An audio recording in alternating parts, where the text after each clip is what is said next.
Hola, bienvenidos nuevamente a nuestro podcast Pulso del grupo Dalín de San Angelín.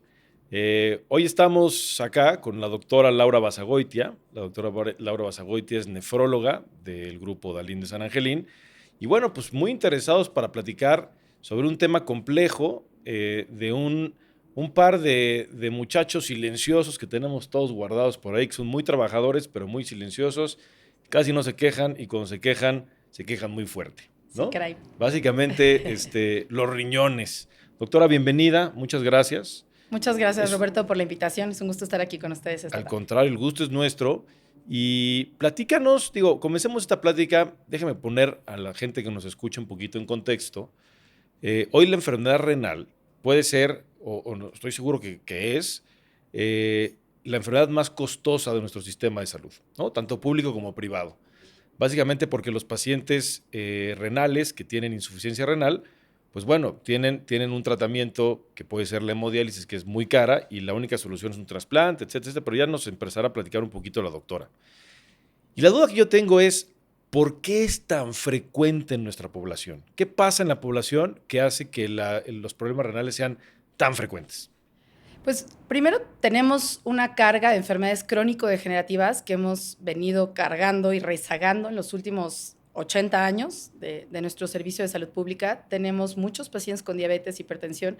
Como bien lo dijiste, es una enfermedad silenciosa que no permite que se diagnostique tempranamente. Entonces, se calcula que el 10% de nuestra población tenga enfermedad renal y no lo sabe. 10%. Estamos hablando cerca de 13 millones de personas Justo, 13 tienen millones de un problema personas. renal y no Sí, tienen y no lo idea. saben, no lo tienen, ¿no? Wow. Y además, pues la gente puede tener por años diabetes, hipertensión, automedicación, consumo de proteínas en exceso, hay, no sé, enfermedades de origen autoinmune, presión mal controlada, azúcar mal controlada, falta de chequeo médico. Hay muchísimas enfermedades que te pueden llevar a enfermedad renal sin tener absolutamente ningún síntoma. Ok. O sea, la enfermedad renal, para también los que nos escuchan, que no son médicos, son gente así de a pie como nosotros, que casi no sabemos de ese tema, pero entiendo que es el riñón que tiene la función de filtrar los líquidos de la sangre y todas las cosas que no funcionan y tirarlas a la basura, deja de trabajar y entonces ya no se deshace de esas toxinas. ¿O Dividiría cuál es la yo idea? en dos grandes rubros la función del riñón, porque una cosa es que yo tenga la capacidad de producir orina y entonces el paciente hace 2 litros de pipí todos los días Sí. y pues no te das cuenta que tienes ninguna alteración. La parte interesante es que el riñón, dentro de todo esto, hace un metabolismo donde regula sales y minerales, presión arterial, producción de glóbulos rojos a través de una hormona que se produce en los riñones que se llama eritropoyetina, ciertas hormonas que regulan justo la presión arterial y es por ello que conforme la enfermedad renal progresa, el paciente empieza con hipertensión. Entonces, yo puedo estar orinando 2 litros, pero eso no asegura que mi función renal esté íntegra. Ok, de acuerdo. ¿No? Y además los riñones regulan metabolismo mineral, calcio, fósforo, sodio, potasio, todas las sales y minerales, parte de la calcificación y el metabolismo de la vitamina D, entre muchas cosas más, ¿no? Sí, entiendo. Digo, vamos pian pianito en esta plática, entendiendo la complejidad que puede tener la enfermedad renal y lo difícil que puede ser eventualmente su tratamiento. Vamos empezando desde el principio. ¿Qué tenemos que hacer para cuidar nuestros riñones? Pues chequeo médico, o sea, lo primero que siempre decimos es prevención, ¿no? O sea, casi nadie tiene la cultura de hacerse un check-up al menos una vez al año. Pocas personas en nuestra sociedad lo hacen. Lo segundo es la automedicación, ¿no? Tenemos muchos medicamentos que se venden sin una receta, sin una prescripción, a diferencia de otros países. Y entonces el paciente va a la farmacia y pues deme una caja de ketorolaco, una cada 8 horas, o de diclofenaco, de X. Y muchas veces no saben que esos medicamentos en el consumo crónico pueden condicionar riesgo para la función renal. Hoy está muy de moda que la gente va al gimnasio y entonces se llena de proteínas, de suplementos de proteínas o de electrolitos orales, que pues es otro factor de riesgo. Muchos de ellos tienen cierta predisposición para formar piedras, litos renales, terminan llegando con el urólogo porque una piedrita ahí se les atoró y por ende al nefrólogo porque ya tuvieron falla del riñón o requieren algún estudio metabólico. Entonces yo empezaría por la prevención. Otra de las cosas es que muchas veces no existe la cultura de tomar suficiente agua, ¿no? Está descrita la nefropatía mesoamericana de aquel grupo de pacientes que se fueron del otro lado del país, expuestos a grandes temperaturas, expuestos a muchas sustancias agrícolas, ¿no? Fertilizantes, etcétera, que el contacto, la inhalación o la exposición constante puede condicionar riesgo para la función renal. Entonces, muchos de estos paisanos regresan a nuestros países, pues volviéndose una carga para la salud pública, ¿no? Requieren diálisis, requieren hemodiálisis, o muchos de ellos sin seguridad social. Ok, ahorita vamos a ese tema del tratamiento. Pero me comentaste algo que es interesante. Si hoy todo el mundo está feliz de la vida y venden proteína a diestra y siniestra, yo creo que venden unos botes gigantescos de proteína para que todo se ponga muy fuerte y musculoso, claro. Porque también hay esta evidencia de que generar músculo ayuda para la longevidad, para mantener una salud ósea correcta, etcétera, ¿no? Pero este tema de tomar proteína de esa forma no es inocuo, ¿no? Claro. No está tan fácil. La gente que hace ejercicio, toma proteína, ¿qué recomendación debería seguir? Pues justo un chequeo, o sea, al menos una química sanguínea, un examen general de orina, medir periódicamente la presión arterial, porque si estoy teniendo picos de hipertensión fuera del valor de corte, mi riñón empieza a eliminar proteínas por la orina, que eso no debería ser, o empiezo a tener alzas en el valor de urea y creatinina, pues entonces sería momento oportuno de referencia al nefrólogo para abordaje de estudio, ¿no? Okay. Y quiere decir que eso que me estoy automedicando no me está funcionando. Ok, pero antes de ir al médico, al chequeo, la gente que hace ejercicio y toma proteína, ¿cómo debería de graduarse? Yo diría que primero un check-up antes de decidir. Antes de decidir tomar proteínas. O sea, nunca tomar proteína sin que un médico te lo supervise. Justo. Ok. Sí. Entonces, el tema de la proteína, el tema de la alimentación, el tema de la ingesta de agua, la automedicación con AINES o antiinflamatorios, otras cosas que venden así, todo eso provoca daños en el riñón. Justo, ¿no? sí. Y platícanos, ¿qué pasa cuando el riñón empieza a quejarse? Clasificamos la enfermedad renal en 5 etapas, donde la etapa inicial no da absolutamente ningún síntoma. Lo clasificamos como en mililitros minuto, que traducido para la población general sería en porcentaje de funcionamiento. Cuando está en menos de 60% es cuando decimos que el paciente tiene enfermedad renal. Okay. No va a darle ningún síntoma. O sea, no tiene anemia, no tiene náusea, no tiene vómito, pero cuando ya están en la última etapa, que es la etapa 5, cuando la función renal está por abajo de 15-10%, el paciente puede sentirse pues cansado, puede tener anemia, pueden o no tener hinchadas las piernas, eso le llamamos edema, pueden o no tener la presión arterial alta, cambio en el sabor de la boca, cambio en el estado mental, como les cuesta más trabajo concentrarse, organizarse, y sobre todo el cansancio es un síntoma muy común. Ya cuando el paciente llega a urgencias es porque ya tiene desequilibrio en las sales y minerales, un trastorno que llamamos acidosis metabólica, eso se mide por un estudio que se llama gasometría, porque el riñón de manera natural produce bicarbonato, y esto no quiere decir que la gente se automedique cucharadas de bicarbonato, ¿no? Sí. Pero dentro de todo esto complejo que hace el riñón, hasta que está en la etapa 5 es cuando el paciente realmente va a tener síntomas. Antes, nada. Oye, y platícanos que estamos viendo que 13 millones de personas, como comentabas, 13 millones de personas tienen este tipo de enfermedad renal. Una vez que el paciente es diagnosticado con una enfermedad renal grave, digamos etapa 5, ¿qué sucede? ¿Qué pasa con estos pacientes? En nuestro país depende mucho del sistema de salud. Está un poco satanizada la diálisis peritoneal, que eso está, la verdad, mal, porque creo que es una buena alternativa y no es que una terapia sea mejor que la otra. Déjame hacer una pausa ahí. ¿A qué te refieres con...? Bueno, yo sé a qué te refieres, pero platícanos, porque insisto, en este podcast, para ayudar a todo el mundo, que todo el mundo entienda cosas médicas que son complejas, pero ¿qué es una diálisis peritoneal? Tenemos 3 formas de tratar esta enfermedad: diálisis, hemodiálisis y trasplante. Ajá. La diálisis peritoneal implica colocar un catéter en la cavidad peritoneal. La cavidad peritoneal es como una pequeña membrana, como si fuera una tela muy delgada de una cebollita, y se introduce un catéter blando que permite que a través de un líquido especial, son como especie de baños, es un líquido que tiene ciertas características, concentración de glucosa y otros elementos.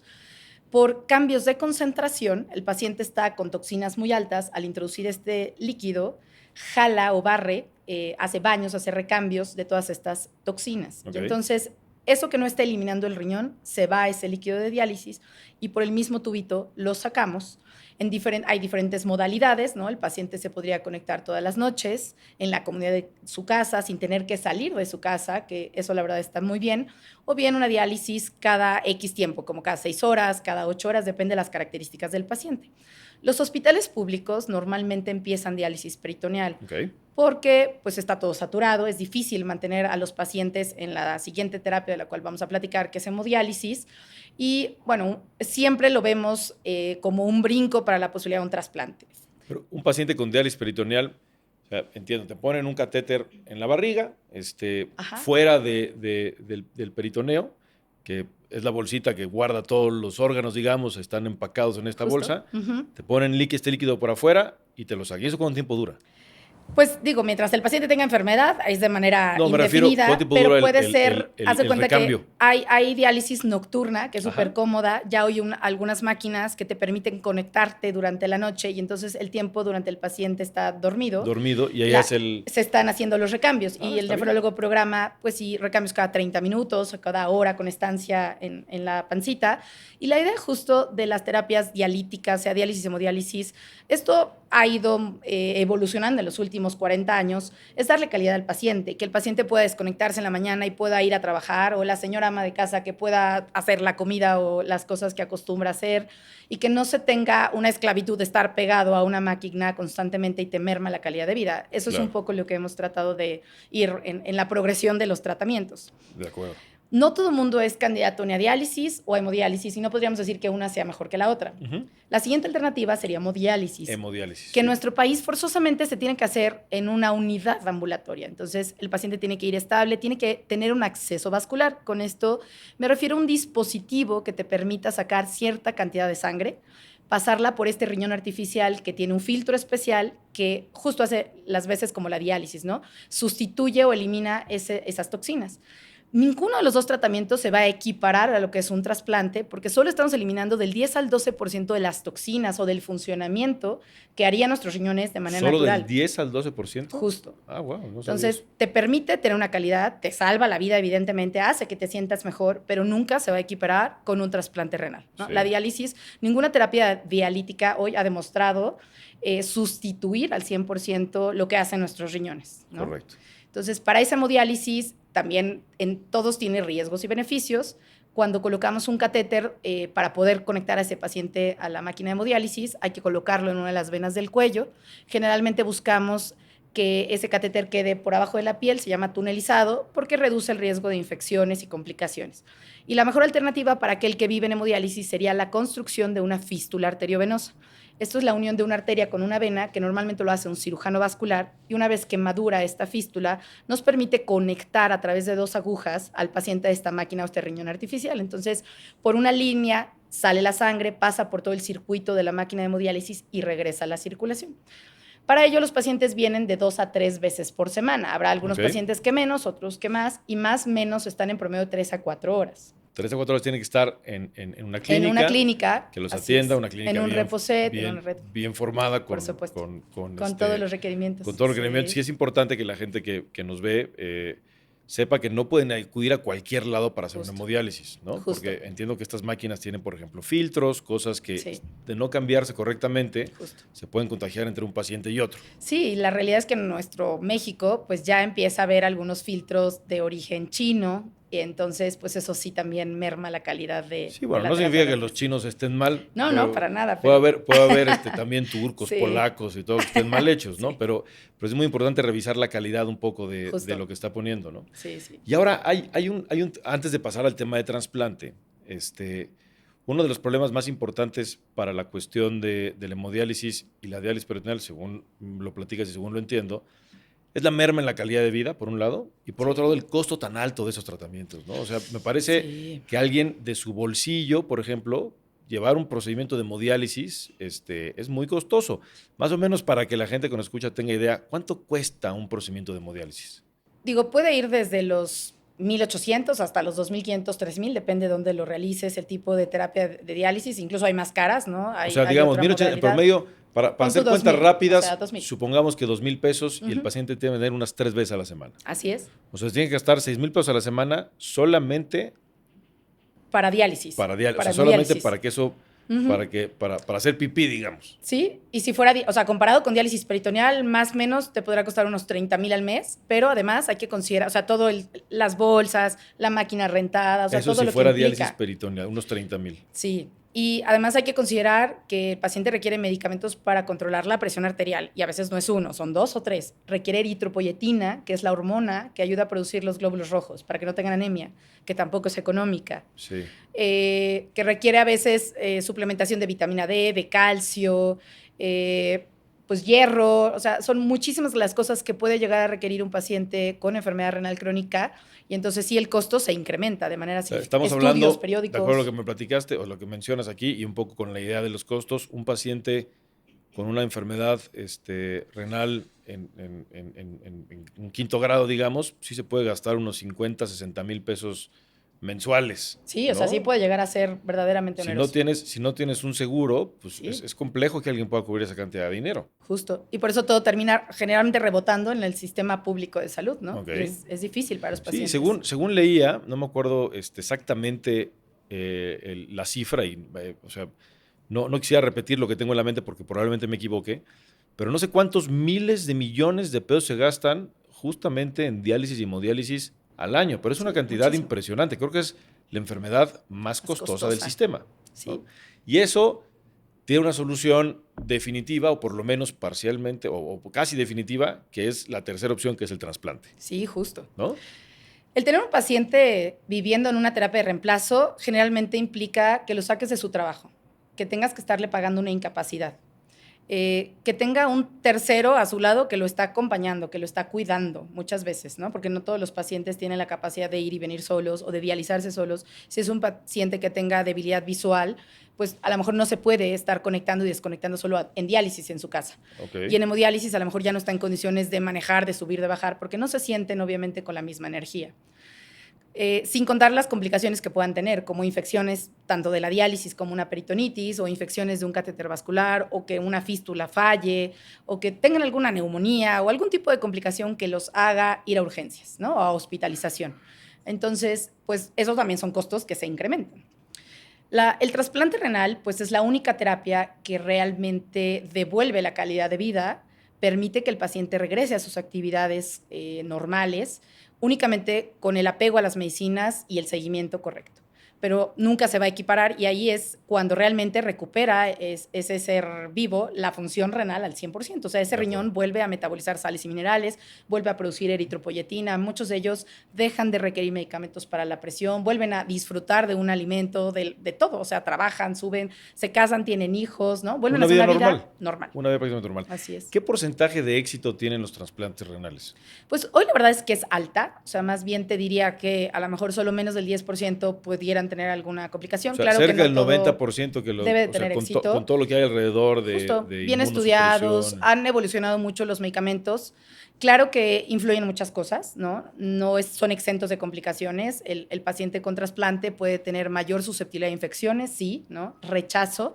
Y una de las cosas, los que nos dedicamos a trasplante, en lo que sí batallamos es en el apego a tratamiento. El paciente con trasplante se siente tan bien que se le olvida que está enfermo. Entonces, bueno, no es que no esté enfermo prácticamente, ¿no? Pues es una forma de sustitución, ¿no? Sí. Es una forma de sustitución de la función renal, pero se le olvida que tiene que tomar medicamentos en cierto horario, se le olvida que tiene que venir a consulta cada 3 meses. Cuando recién se trasplantan, los citamos en promedio cada 8 días. Posteriormente espaciamos cada 15 y posteriormente una vez al mes hasta que cumplan un año de trasplante. Okay. Porque el primer año todo lo que hagas va a impactar en el pronóstico de la función renal.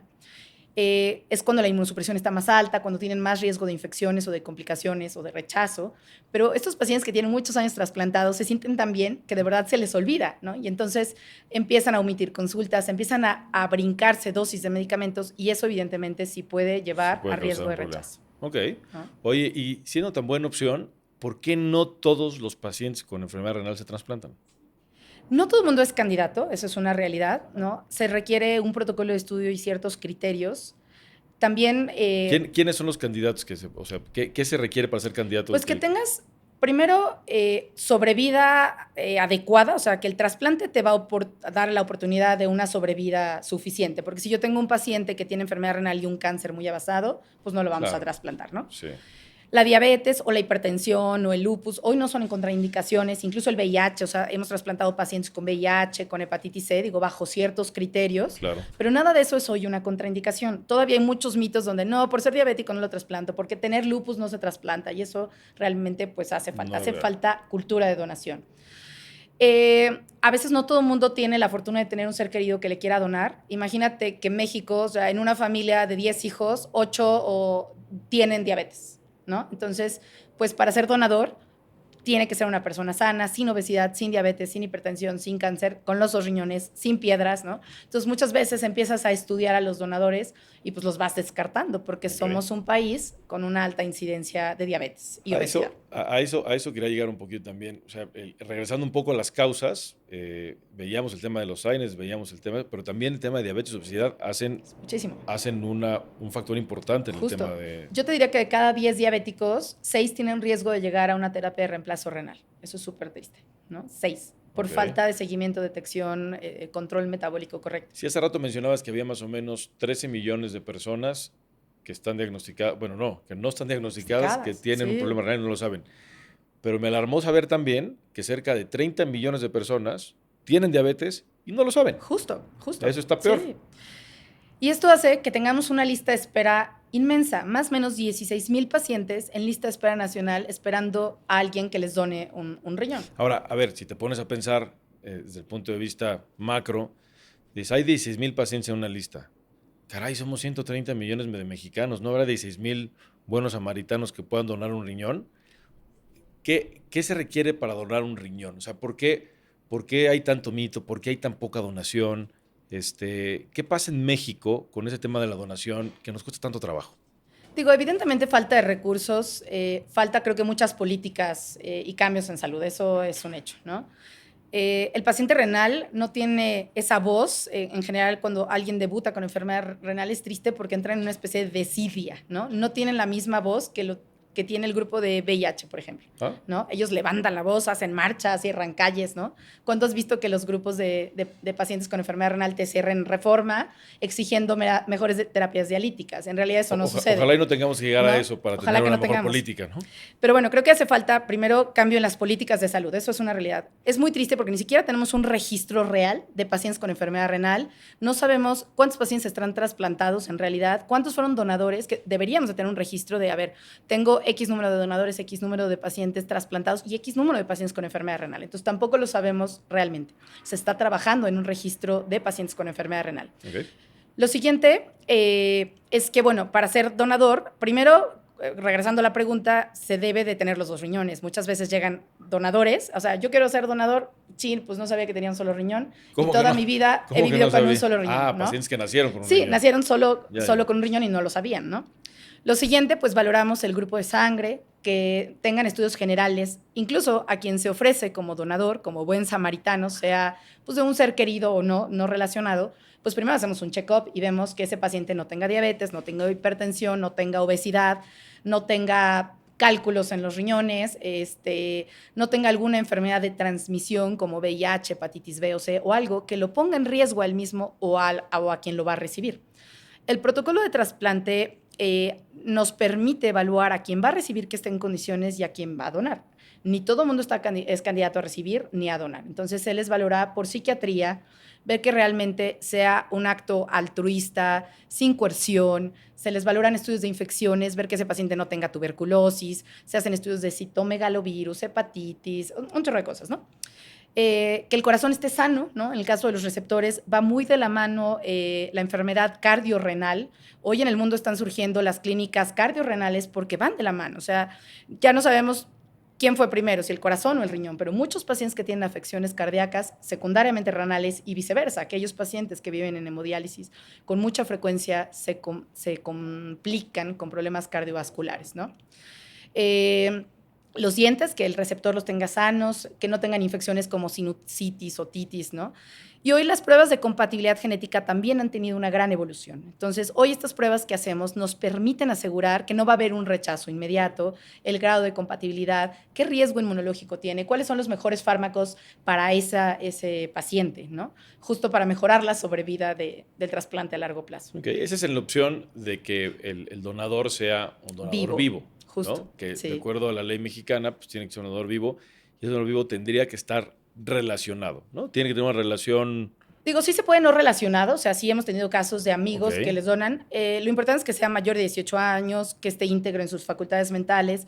Sí, hoy tenemos una supervisión O mucho sea, más estricta. hablo desde el desconocimiento y me da mucha vergüenza porque yo debería saber, pero un donador puede ser no relacionado Sí, justo, o sea, tenemos casos donde un amigo o un esposo sería no relacionado, por ejemplo, ¿no? y él sí puede donar. Sí pueden donar, por Ok. supuesto. O sea, se pueden donar entre hermanos, de padres a hijos, de hijos a padres, pero también un amigo podría donar bajo ciertas características. La ley nos pide una carta notarial donde evidentemente en México no se permite pagar por un riñón, ¿no? Entonces el notario certifica que esa donación es altruista, que no le está vendiendo por X cantidad un riñón o le está ofreciendo un departamento nuevo Claro. en las lomas de Chapultepec a cambio de su riñón, ¿no? Sí, sí, sí. Entonces, y bueno, y también que el donador está consciente de los riesgos, el receptor de igual forma, pero sí se permite.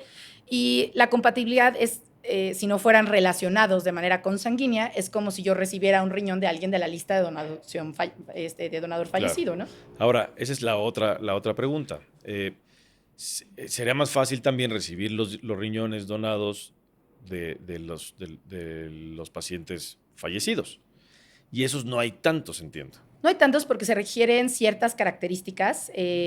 Por ejemplo, si es un paciente, vuelvo al mismo, con cáncer activo, pues yo no le puedo quitar normalmente. Sí, platicábamos, perdón que interrumpa tantito, en otro capítulo de ese podcast con la doctora María del Sol Sí. García Ortegón, justamente del tema de trasplante de corazón. Y decía, bueno, es que el problema es que aquí en México, aunque si tú en vida querías donar, pero resulta que falleces y tu esposa, tu hijo, tu abuelita, tu tía dicen no, no va a donar nada, resulta que no se dona, ¿no? Entonces hay muchos pacientes o muchos pacientes cadavéricos que podríamos tener esos riñones y no se hacen porque los familiares no quieren.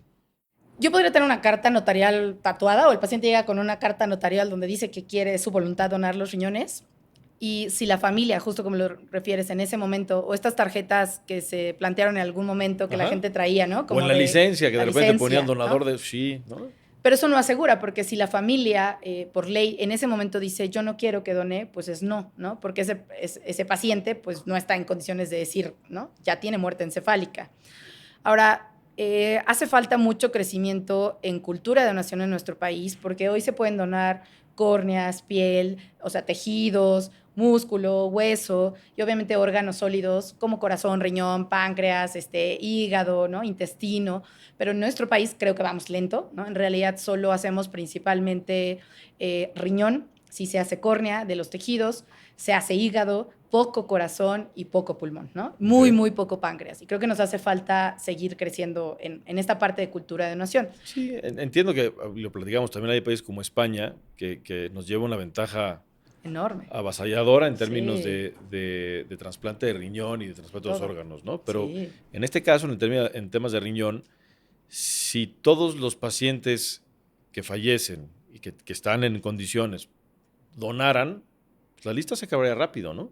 Sí, aunque tienen ciertas características. O sea, el donador que se vuelve donador multiorgánico generalmente es el donador que tiene muerte cerebral, por ejemplo, que tuvo un aneurisma cerebral Ajá. y eso fue tan agresivo el sangrado que evolucionó a una muerte encefálica, o un accidente automovilístico en una moto, o una caída de X metros de altura, y no siempre llegan en las condiciones y en el momento correcto. Y ese paciente requiere cierto abordaje y cuidado de los órganos para que puedan ser trasplantados. Okay. Entonces, si el paciente está ya con la presión arterial muy baja, que eso le llamamos estado de choque, o ya requiere una dosis muy alta de ciertos medicamentos para mantener la presión arterial, que se llaman vasopresores, muchas veces eso hace que el corazón ya no sea candidato, o el hígado ya se tenga que descartar. Entonces, tenemos también ciertas horas para poder tomar cierto número de órganos.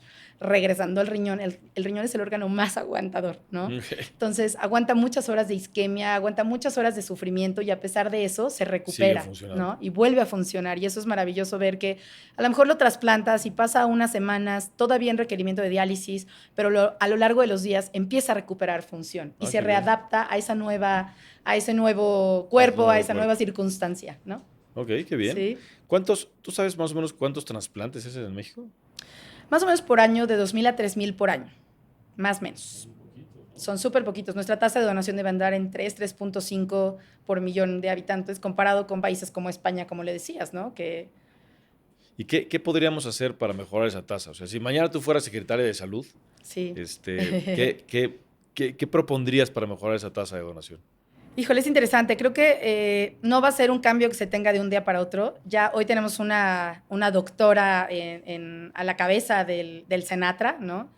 Creo que está haciendo muchas cosas, está tratando de ser muy productiva. No lo tiene fácil, no es un panorama fácil. Se está incentivando pues cultura de donación. Creo que es algo que nos falta desde primaria, o sea, agregarlo a los libros de la SEP, dar cultura desde que son pequeños, ir a las universidades, sensibilizar a la población, porque como decías, o sea, yo tengo que decirle a mi familia que me rodea que si algo me pasa, yo quiero ser donadora, ¿no? Si no se los hacemos saber a nuestros seres queridos, pues no hay forma de que cuando se dé la circunstancia puedan considerar. Okay. Pues hace falta muchos recursos y políticas públicas, no hay los insumos correctos desde trasladar los órganos, las ambulancias, las soluciones que se requieren, los equipos de procuración, hace falta más equipos, es un proceso complejo, agilizar los procesos legales también, ¿no? O sea, muchas veces tienes un donador y de que van al MP, hacen falta coordinación de trasplante, son tantas cosas que, híjole, yo no sabría por dónde empezar, ¿no? No quisiera ser secretaria de salud. No quisiera ser secretaria de salud en realidad, ¿no? Y países como España, por ejemplo, tienen también automatizado que también toman donadores con muerte, con corazón parado, que nosotros no. Es decir, alguien que tiene un accidente en la vía pública, tienen ambulancias y equipo donde en ese momento empiezan la reanimación y tienen el hospital más cercano donde ese paciente ingresa y pues si es candidato a donación, en ese momento todos están capacitados y familiarizados y saben a dónde dirigir a ese paciente. Okay, o sea, no necesariamente solamente reciben los que tienen muerte cerebral, sino... En España sí. Cualquiera así es. Y México está ahorita empezando o sea, bajo ciertas características, ajá, pero México está tratando ahorita de echar a andar los donadores con corazón parado. ¿Y eso, con corazón parado, serían donadores exclusivamente de riñón o qué otra cosa se pueden donar? Digo, depende, o sea, córneas, tejido, músculos, riñón, ajá, ¿no? Depende de las horas, a veces hígado, ¿no? Las circunstancias del paciente, pero imagínate que un paciente tuvo un accidente y en la vía pública cae en paro y en ese momento llega el equipo y tienen aparatos donde empiezan el RCP en ese momento y llega bombeando el corazoncito al hospital más cercano y entonces en ese momento sí, pueden hacer la procuración, ¿no? Y rescatar, que no pase tanto tiempo en isquemia. En cambio, en nuestro país, pues caíste en paro y de aquí a que llega la ambulancia en todo el tráfico, ahí, el MP. No, el MP, o sea, no, pues sí. Sí, lo complica bastante. Sí. Híjole, sí, es una pena porque, como veíamos, el costo de la alternativa, que es la hemodiálisis o la diálisis peritoneal, pues es muchísimo comparado con el tema del trasplante, ¿no? Qué bueno que tocas eso, Roberto, porque muchas veces me voy a meter un poco en la parte de los seguros de gastos médicos, como que no dimensionan lo que se ahorrarían en recursos si promovieran más trasplante. Fíjate que hay seguros de gastos médicos que cubren los gastos del donador. Uh-huh. Y sí hemos tenido casos donde la familia, o sea, a ver, es un paciente trabajador, tiene un gastos médicos mayores, tiene insuficiencia renal y es candidato a trasplante. Y le quiere donar su hermano, pero su hermano no es derechohabiente de un seguro de gastos médicos, es derechohabiente del IMSS. Sí, sí. Entonces, si tú lo quisieras meter en un hospital como San Angelín, pues el seguro de gastos médicos te cubre los gastos del receptor más no del donador. Y no todo mundo tiene los recursos para pagar la cirugía del donador, ¿no? Hay seguros que sí te cubren la nefrectomía del donador, finalmente lo ve como un tema de altruismo, como un tema de sacar a ese paciente enfermo de diálisis y que va a recuperar pues, calidad, funcionalidad, va a volver a trabajar, pero no todo el mundo lo ve así o no todos los seguros lo cubren. Claro. Ahora, si yo soy persona sana y voy con mi seguro de gastos médicos, le digo, oye, yo le quiero donar un riñón a mi hermana. No, pues eso no es una enfermedad, eso no te lo cubro, claro, ¿no? Aunque yo tenga gastos médicos mayores, sí, eso también puede llegar a pasar. Y creo que no se dimensiona a largo plazo lo que están gastando mensualmente en una terapia dialítica, o sea, hemodiálisis, diálisis, comparado con lo que a lo mejor al inicio dices, chin, es mucha lana de golpe, pero si lo ves a mediano plazo, creo que la cantidad de recursos económicos, si lo ves desde ese punto de vista, creo que sería significativamente mejor, ¿no? Sí, desde luego, y la calidad de vida del paciente también mejoraría muchísimo, ¿no? Claro, sin duda hay una parte económica ahí importante y sobre todo de calidad de vida, ¿no? Sí, todo. Uh-huh. En este tema, digo, me imagino que has visto tú miles y miles y miles de pacientes, ¿no? Cuéntame una historia de un paciente que te haya tocado, o sea, tocado el corazón, ¿no? Uh-huh. Que hayas dicho, oye, de este sí me acuerdo, Híjole, estoy orgullosa tantos. de lo que hicimos, o algo que nos quieras platicar de un paciente que te tocó. Híjole, hay tantos en el camino, pero un paciente que recuerdo con mucho cariño, desde los 8 años tiene diabetes, recibe su primer trasplante como a los 22 años, le dona a su mami ese primer trasplante, ese riñón le duró como unos 17 años, busca un segundo trasplante, pero a veces no es tan fácil, logra un segundo trasplante de su hermana y busca un tercer trasplante como otros 15 años después, ¿no? Ya a los 60 y tantos años por ahí, ¿no? Sí con complicaciones de diabetes, porque pues es una diabetes que debutó muy chiquito y a pesar de extremos cuidados, control metabólico, pues tristemente ya había pasado por infarto, cardiopatía isquémica, pérdida de agudeza visual, ¿no? Pero con unas ganas y o sea, así, yo me voy a volver a trasplantar y yo me voy a volver a trasplantar. Y la verdad es que admiro esa tenacidad que no todo el mundo tiene. En México hace falta un programa de trasplante cruzado, un poco del por qué no se pueden trasplantar. Hablando de las transfusiones, es muy común que el hospital o el paciente llega con anemia, ¿no? Y a lo mejor si no tiene compromiso para la vida, pues no urge transfundirlo, pero muchas veces estamos transfundiendo a los pacientes y el tener ese contacto con células humanas no propias genera una reacción en nuestro cuerpo que se llama sensibilización. Entre más alta es esa sensibilización, menos posibilidad de trasplante tiene un paciente. Entonces, es muy triste que nos llegan pacientes jóvenes, pues, que buscan uno, segundo, tercero trasplante y no se pueden trasplantar porque están sensibilizados. Esto es porque su cuerpo ya tuvo contacto con células humanas no propias. Y esto es a través de embarazos, en el caso de las mujeres, a través de transfusiones sanguíneas o a través de trasplantes previos. Entonces, un paciente que ya estuvo en contacto con células humanas porque ya lo transfundiste, porque ya lo trasplantaste y tiene, esto se llama panel reactivo de anticuerpos, o sea, tú lo mides en una muestra de sangre y ves qué tan sensibilizado está. Si ese porcentaje está en 90%, quiere decir que solo eres compatible con el 10% de la población para recibir un trasplante. Eso es lo que te traduce. Entonces se vuelve más complejo y hay muchos pacientes justo que están en la lista de espera nacional o buscando alternativas de un ser querido que les pueda donar y a lo mejor yo tengo 5 hermanos que me quieren donar, pero ninguno es compatible conmigo porque ya me sensibilicé. Y eso dificulta más el trasplante. En países como España o Estados Perdóname que te Unidos... interrumpa. El hecho de estar sensibilizado, como dices, ¿eso significa que no puedo recibir trasplante de nadie? Así es, O sea, solo el ya... 10% de la población. Entonces yo estoy eternamente en una... Haz de cuenta que yo... O sea, yo si hay alguien o sea, sí hay donadores que son compatibles conmigo, cuando estás sensibilizado. No, haz de Ya cuenta. No. O sea, yo ya voy a poner un ejemplo. Yo tuve insuficiencia renal, me trasplanté, me donó mi hermana el primer trasplante, bueno, me donó mi mamá el primer trasplante. Me duró 15 años. Y entonces, pues ya me falló el riñón por X o lo que quieras, y entonces busco la oportunidad de un segundo trasplante. Entonces tengo 3 hermanas. Y estas 3 hermanas están así, yo te dono, yo te dono. Entonces las estudias y resulta que ya te sensibilizaste porque tuviste embarazo, o porque tuviste transfusión, o porque tuviste... el donador. El receptor. El receptor se sensibiliza. O sea, el receptor hace anticuerpos contra las células humanas.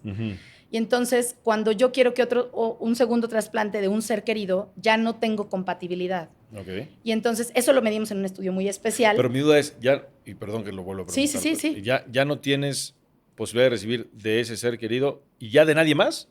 Sí, o sea, buscas alternativas, pero justo ese estudio que se llama panel reactivo de anticuerpos ya te traduce tus posibilidades. Si tengo un panel de 90%, la posibilidad que yo me pueda trasplantar es solo del 10% con la población. Eso es lo que te traduce. Ya entendí. Entonces, eso hace que aunque yo tenga un ser querido, si esos seres queridos no son compatibles conmigo y ya no tengo nadie más que me done, o sea, ya estudié a mis 3 hermanas, ninguna es compatible conmigo porque estoy sensibilizada, pues en automático me mandan a una lista de espera nacional. Ajá. Y eso aumenta la lista. Okay.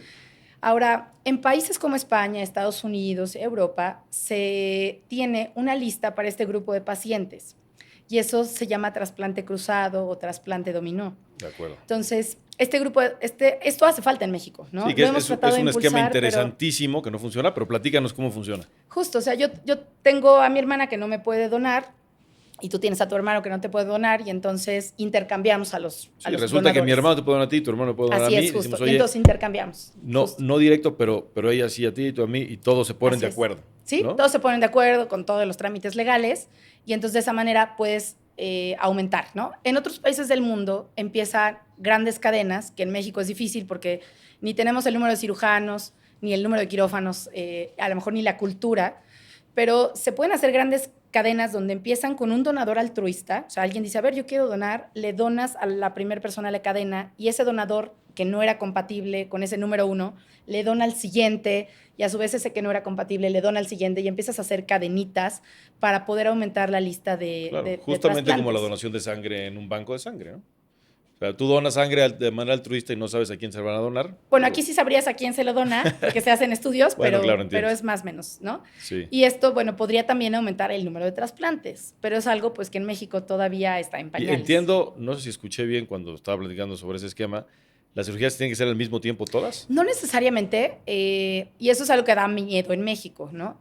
Es muy pesado para un solo equipo quirúrgico, te echas Claro. la nefrectomía más el trasplante y luego sigue, ¿no? Sí se puede, digo, a lo mejor alguien muy, manos calientes, recién egresado de la especialidad, pero en realidad creo que lo ideal es hacerlo con mesura y a lo mejor pues un día programas uno y al día siguiente. Siempre preocupa que, a ver, yo ya recibí, ¿qué tal si el otro Si donador el se echa otro para no. atrás, ¿no? Exacto. Entonces, estas pequeñas cadenas de 2x2 sí procuramos hacerlo el mismo día, Pero ¿no? Cuando hay se hasta llegan de a hacer. 5 o 6 Sí, que sería diferentes imposible hacerlo donadores. el mismo día. Entonces, lo que se Claro. hace, y a veces por temporalidad, ¿eh? O sea, yo puedo hoy haber donado y pueden pasar mucho tiempo para que el siguiente receptor reciba, ¿no? Y Las, ese donador se queda en stand-by. sí, y las condiciones pueden cambiar Las y ya. condiciones pueden cambiar, definitivo, ¿no? Claro. Entonces, eso también siempre da miedo. Y también existe en el mundo algo que se llama vouchers donors.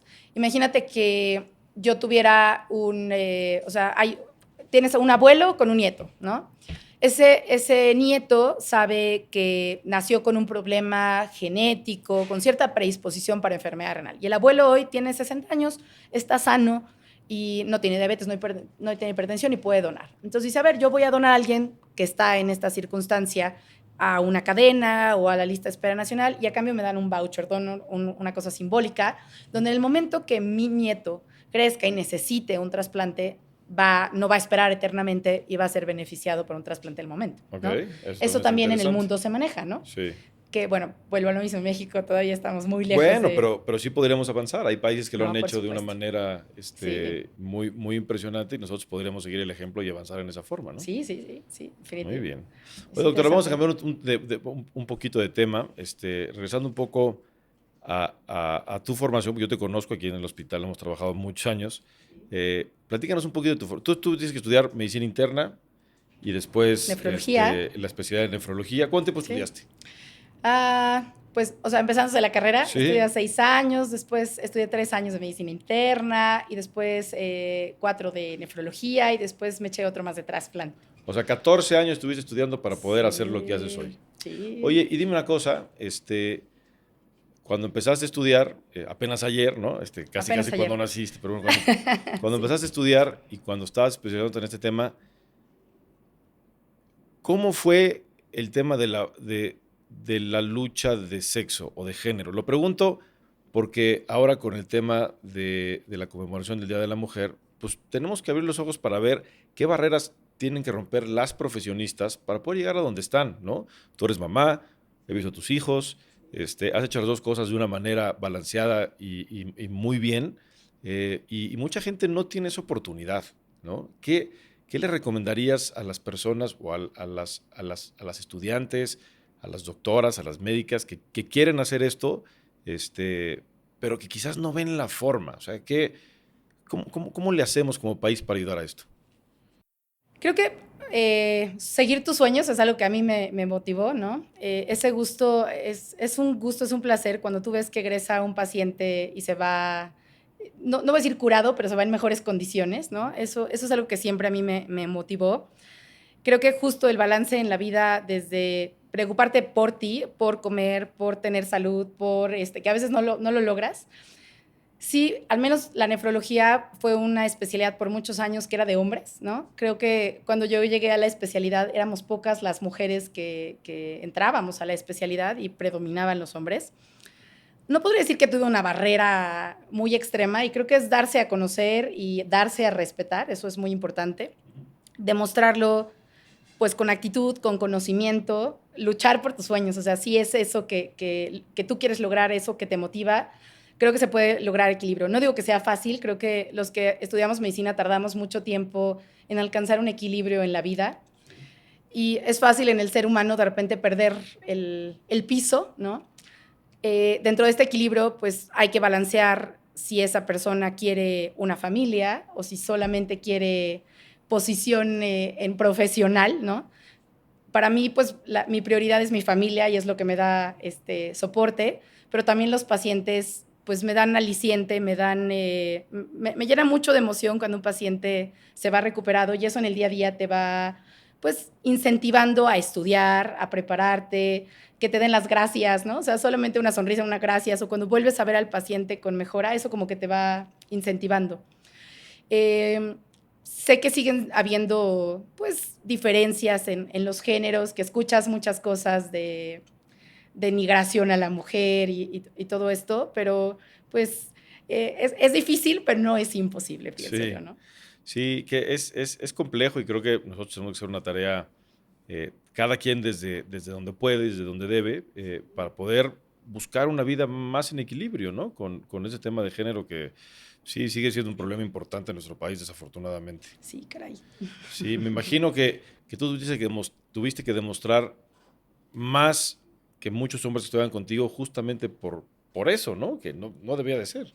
Sí, justo, o sea, a lo mejor sí tienes que esforzarte más o levantar más la voz o, ¿no? Para poder llegar a cierto nivel, a cierto conocimiento, desde la oportunidad de entrar a una residencia que no es fácil, cada vez está más saturado.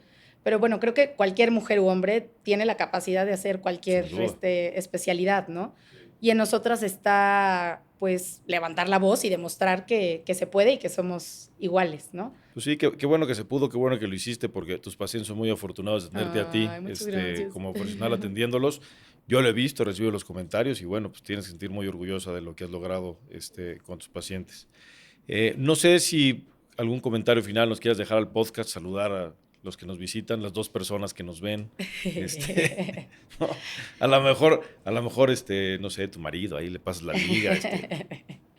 Pues digo, en general la población quisiera insistir en un check-up oportuno, ¿no? Porque esto previene que sigamos incrementando la lista de pacientes. Hace falta esas campañas de detección Oye, oportuna. perdón que te interrumpa tantito en eso. Me parece muy importante lo que dice el tema de check-up oportuno.